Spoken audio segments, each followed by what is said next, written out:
नमस्कार। देशकाल प्लस में आपका स्वागत है। मैं हूं मुकेश कुमार। दोस्तों, अभी पाकिस्तान पर अमेरिका डोनाल्ड ट्रंप जिस तरह से मेहरबान है, उसके पीछे की एक पूरी कहानी है। और ये कहानी अमेरिका की ही एक वेबसाइट है, जानी मानी वेबसाइट है। इन्वेस्टिगेशन के मामले में दुनिया भर में उसकी ख्याति है। ड्रॉप साइट नाम है इस वेबसाइट का। उसने खुलासा किया है कि कैसे अमेरिका और पाकिस्तान के रिश्ते बदले और इन रिश्तों के बदलावों से इमरान खान के तख्ता पलट का क्या संबंध है। उसने बाकायदा पूरा दिलचस्प ब्यौरा दिया है कि कैसे एक शर्त अमेरिका ने रखी, उसे पाकिस्तान की सेना ने माना, उसको अंजाम दिया और फिर अमेरिका का रुख पूरी तरह से बदल गया। हालांकि हम जानते हैं कि इमरान खान के डोनाल्ड ट्रंप के साथ बहुत अच्छे रिश्ते थे। 2018 में वो सत्ता में आए थे, 2020 तक ट्रंप के साथ उनके बहुत अच्छे रिश्ते चले।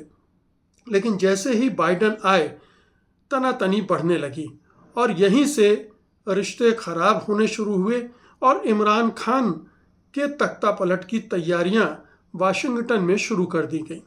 ड्रॉप साइट का कहना है कि अभी जो कुछ भी दिख रहा है, जितना भी अमेरिका मेहरबान दिख रहा है पाकिस्तान पर, वो सब इसी पर मनस्सर है कि कैसे अमेरिका की तरफ से एक शर्त रखी गई और उस शर्त को पाकिस्तान ने माना और फिर वो अमेरिका की गुड बुक में आ गया।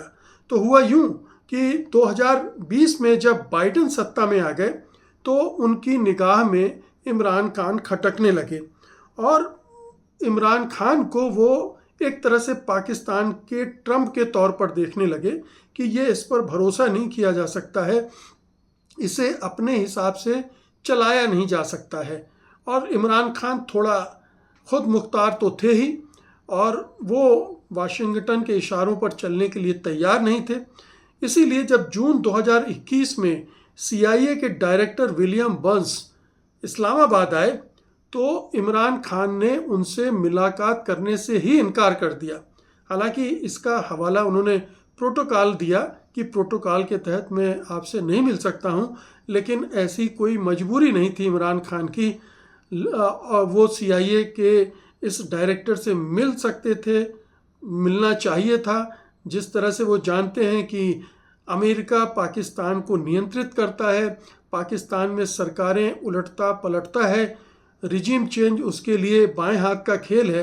लेकिन इमरान खान थोड़ा ज़िद्दी स्वभाव के पठान थे और वो अड़ गए, वो उनसे नहीं मिले और उन्होंने न केवल उनसे मुलाकात नहीं की बल्कि अफ़गानिस्तान में अमेरिका को ड्रोन बेस देने से भी इनकार कर दिया। यानी अमेरिका अफ़गानिस्तान में उस समय ड्रोन का अड्डा बनाना चाहता था, उसके लिए भी पाकिस्तान ने इनकार कर दिया।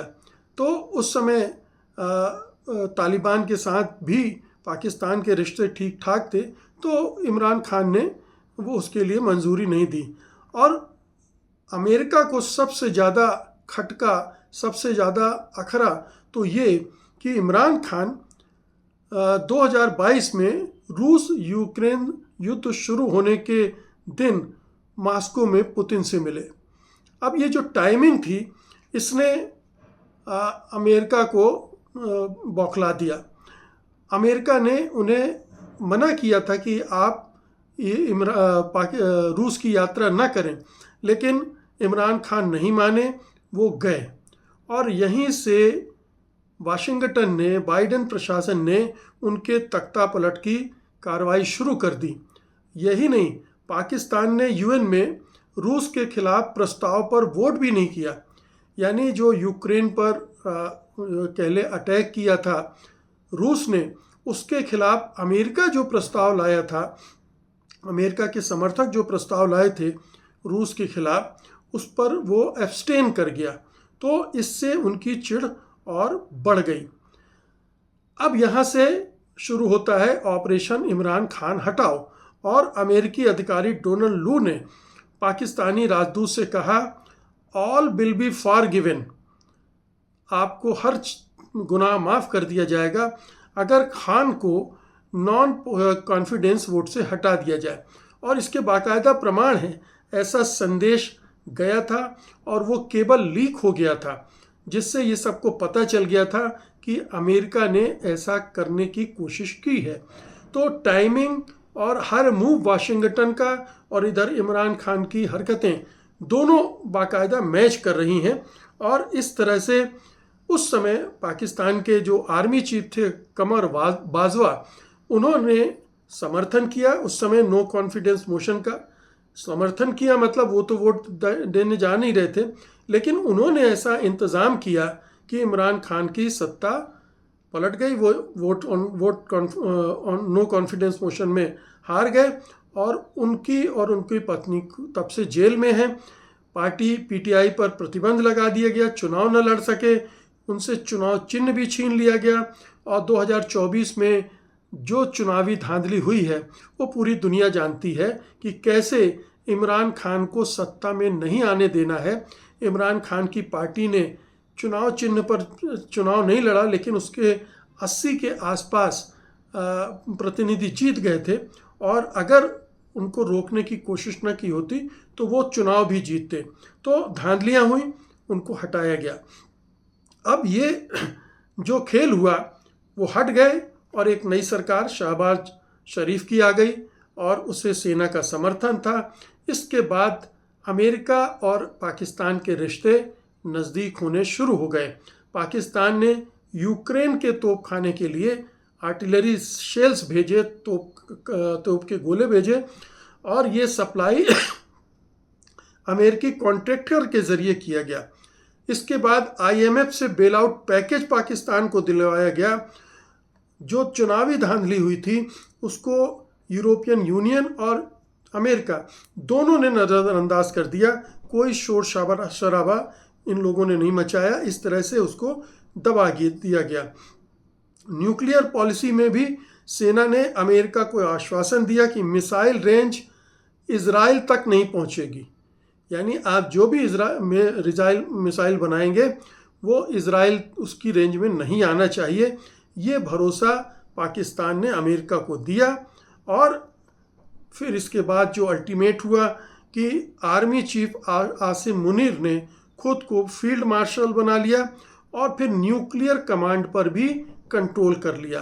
तो आसिम मुनीर बेसिकली अमेरिका की कठपुतली हैं, वो जो चाहता है वो करते हैं। इसीलिए आसिम मुनीर इतने खासम खास हैं ट्रम्प के। आसिम मुनीर के ज़रिए अमेरिका उसके न्यूक्लियर जो वेपन्स हैं उसको कंट्रोल कर रहा है और एक तरह से पूरे पाकिस्तान को कंट्रोल कर रहा है। तो ये जो पूरा खेल हुआ, और फिर पाकिस्तान के डायस्पोरा ने ट्रम्प को सपोर्ट किया बाइडन के सैन्य समर्थन के खिलाफ। पेंटागन और CIA ने रिश्ते को और संभाला, और अब तो आप देख रहे हैं कि पाकिस्तान अमेरिका और ईरान के बीच मध्यस्थ बन चुका है, और इतने ज़बरदस्त रिश्ते अमेरिका के साथ पाकिस्तान के बन गए हैं जो इसके पहले शायद कभी थे नहीं। तो ये उपलब्धि रही है, लेकिन इसके लिए डेमोक्रेसी को बलि चढ़ानी पड़ी है पाकिस्तान को। और ये पूरा मामला बताता है कि कैसे पाकिस्तान की सेना और अमेरिका के संबंध हैं जिसमें डेमोक्रेसी कोई मायने नहीं रखती है, जिसमें चुनी हुई सरकार और चुने हुए प्रधानमंत्री की कोई अहमियत नहीं है। अगर किसी सरकार को वहाँ टिके रहना है तो आर्मी के सहारे ही टिके रह सकती है, और आर्मी को अमेरिका का वरद हस्त प्राप्त है। तो ये पूरा जो आप देख रहे हैं गोलबंदी है अमेरिका और सेना की, ये पाकिस्तान को किस तरह से चला रही है। पाकिस्तान में डेमोक्रेसी नहीं है, ये साफ दिख रहा है। डेमोक्रेसी जब भी उभरती है उसे कुचल डाला जाता है, जिस तरह से इमरान के साथ हुआ और जिस तरह से इसके पहले भी ऐसे बहुत सारे मौके हैं जो हमारे पाकिस्तानी भाई बहुत अच्छे से जानते हैं। तो बेशक पाकिस्तान ने अभी कूटनीतिक दुनिया में तहलका मचा रखा हो, बहुत सारी उपलब्धियां हासिल कर रखी हों, लेकिन अगर डोमेस्टिक मोर्चे पर देखें तो घरेलू मोर्चे पर न तो डेमोक्रेसी है, और पाकिस्तानी भी जानते हैं कि हालात कितने ख़राब हैं, कितनी गरीबी है, भुखमरी है, आर्थिक असमानता है, कितना करप्शन है, और जिसमें फ़ौज सबसे ज़्यादा शामिल है। तो पाकिस्तान की हालत ये है, इस ड्रॉप साइट वेबसाइट ने पाकिस्तान के इस अंदरूनी उथल पुथल और सत्ता पलट के खेल को उजागर कर दिया है। हालांकि पाकिस्तान वाले भी और शायद दुनिया वाले भी जानते हैं कि इमरान खान को कैसे हटाया गया, एक लोकप्रिय नेता को कैसे हटाया गया और कैसे उन्हें चुनाव लड़ने से रोका गया और कैसे उन्हें अभी तक जेल में बंद रखा गया है। और शायद बार बार खबर आती रहती है कि कभी भी उनकी हत्या की जा सकती है, कभी भी उन्हें ख़त्म किया जा सकता है। तो ये है पाकिस्तान की असलियत। बहुत बहुत शुक्रिया आपका। धन्यवाद। नमस्कार।